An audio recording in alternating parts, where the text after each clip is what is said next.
stop this thing we're doing then. I don't know.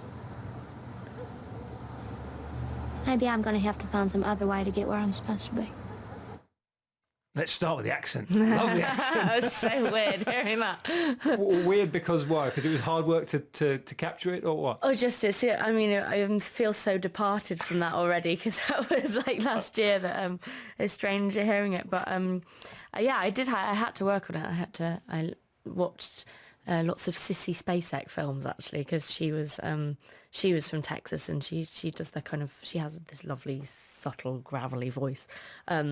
Or I listen to loads of people. There's this website called the International Dialect Archive where you can be really super specific about where you're where and when you're listening from. You even know the educational background of who you're listening to. And you just go through that and you listen to it again and again. Try and listen to get as specific to Bonnie as possible and listen and repeat. I remember talking to John Colshaw once and he was saying when he was doing his, I know it's not an impression, but when he's doing his impressions, he has like trigger words that if he feels he's losing it at all, he goes back to those and they fire him off on the right line again. Did you have that sort of thing with the accent? Yeah, I in fact I had a poem that I can't remember who it was by, just to help me with my R's. But I do every time I do an accent and then I have to revisit the accent later, years down the line for something else. There always seems to be a line from last time I did it that kind of triggers it back. How difficult, the accent obviously you nailed, but how difficult was the character to get your head round? Because historically people are unsure about what sort of person she really was, Bonnie Parker. Yeah, I mean, I love the scripts because she was such a strong, sassy, like ambitious, like driving force to the story.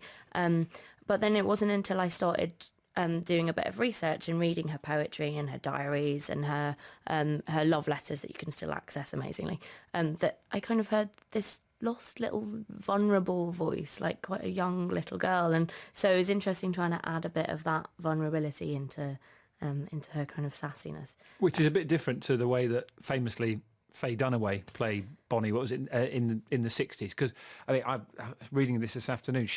She was described as playing with a sort of a worldly sexuality, if that makes sense to you, but far more brazen, really if you like. Cool and collected about the way Faye Dunaway played it, whereas the Bonnie in our scripts is almost a bit more like psychotic, actually, in bits. Did you have somebody in mind when you...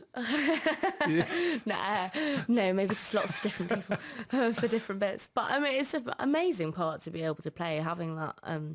you know, Bonnie has panic attacks and she gets to shoot guns and she gets to be kind of putting on this character of the super sexy gangster. And so it's just kind of a dream for an actor to just go in and play all of these things in one project. Do you think she was as violent as we sort of feel that she may have been? No, probably not. No. I mean, I suppose. Well, my favourite biography that I read was written by her mom.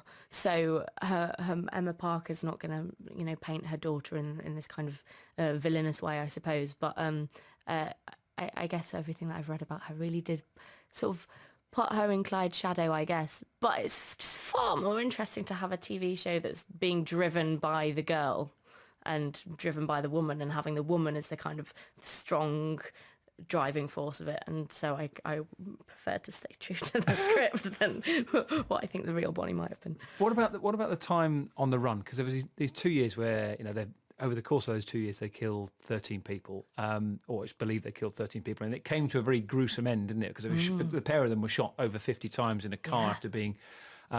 someone had dobbed them in to protect his son, is that the case? And then the 6 police officers found them in the car and shot them over 50 times, and they never fired a gun, did they, in that time? Exactly. They were executed, basically, on the road. I think Clyde was shot like 49 times and Bonnie 57 or something ridiculous like that. Just to make sure. Yeah, and I did read some of it. They both had like half-eaten burgers in their laps when they died as well. And Bonnie had a packet of cigarettes in her laps, like really halfway through. That's not a nice way to Yeah, no, exactly.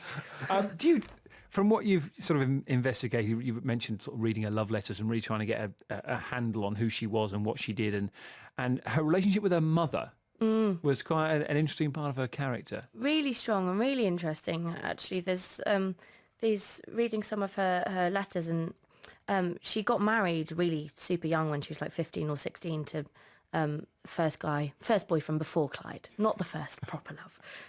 And she was so needy for her mum. She'd cry for her mum so much that even though she only lived down the road from her mum, she made her husband move in with her mum so that she could be with her so much. And that's sort of why Bonnie and Clyde stuck around Texas so much. I mean, they were inevitably going to be caught up with in the end because there were so many police after them. But rather than, flying off to Mexico or something, they stuck around because they wanted to be near their families, because there was that bond that was so strong that just kept bringing them back to Texas. You've obviously delved rather deep into her character. Do you feel you know why she and they did what they did? I think certainly know why they do in our miniseries. For Clyde, it was more of a revenge against the establishment, because he'd experienced life in prison farms, and he'd been sexually abused, and that was really when he, I think someone said that he went in a young boy and came out like a snake. Through his experiences in prison. And for Bonnie, it was just, she was quite an intelligent, creative girl, and there was no outlet for that in Dallas at the time. She could be a secretary or a waitress, and she yearned to be an actor or a writer, and I think this was her way of being recognised. She never made it as an actress, but she could make it as a So you think gangster. she may have been happy to have stardom, but in a slightly different way? Yeah, I mean, because back then, instead of having adverts before at the movie theatres, they had newsreel footage, which would sort of be a soap opera story. So she was on the big screen. Yeah. She was on the big screen as almost like the original reality TV star on this kind of painting a soap opera picture of her life on the run.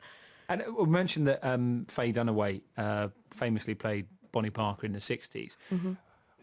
You know, don't you, that you're going to be compared to somebody like that, and your depiction of the character. Does that daunt you? Does that excite you? No, not really. It doesn't daunt me, only because I'm kind of strangely selfish in that I'm doing what I want to do. To be honest about it. I'm doing the Bonnie I want to do, and you don't care what anyone else has done. Well, I all right. I don't really mind that much what anyone else thinks. I hope people like it, but I did what I thought was fun. So people are always going to love Faye Dunaway, and I loved Faye Dunaway's version as well. And how's it gone down in America? Really well, actually. It was watched by nearly 10 million viewers, which is pretty big for over there, and the response has been great. I just came back from LA yesterday, so it's interesting. And in America, is it the pair of them seen as almost sort of a cool couple because it happened such a long time ago, and you almost forget the violence and the 13 deaths, and because there's such a part of American history that they love to see a different depiction of it? I think so, but I think that even at the time, particularly at the beginning of their life on the run, Bonnie and Clyde were like iconicized by the public, because they were representing they were this young couple on the run that were representing this anti-establishment, almost Robin Hood figures. Yeah. They weren't the inaccessible Chicago gangsters. They were just these kids from Dallas, and I think that's particularly the reason that they managed to be on the run for so long, because no one would dob them in to the police, because everyone wanted Bonnie and Clyde to succeed until they committed so many murders, collateral damage, as we'd maybe call it, and that was only really when the public's view was switched. I have a question for you from Anthony, because you also play Lucretia in the Borgias. I do. He wants to know why it was called off, and he wants the final series to come back. I know, me too. I'd love to. There are a lot of people quite miffed about this, aren't they? Because it was 2 series, and was it 3? It was always meant to be 4. Yeah. So I was always looking forward to becoming Lucrezia, but I had to be Bonnie Parker instead, so that's fine.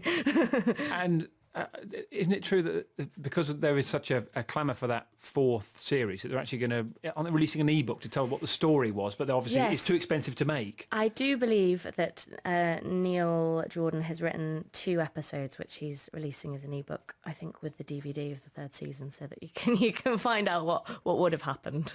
Well, because this is when you look at your career, Holly, it seems to be that you disappear into a far-flung country for a long time to really get into these roles, and then you're only back here. You say you turned up from LA yesterday. You only turn back in this country very infrequently. Do you enjoy that lifestyle, if you like? Yeah, I think so. I think that's partly it. It's sort of addicted. I think that's addictive. I think that's kind of why a lot of us get the acting bug, because it's just this experiencing different places, different people, different countries, different parts.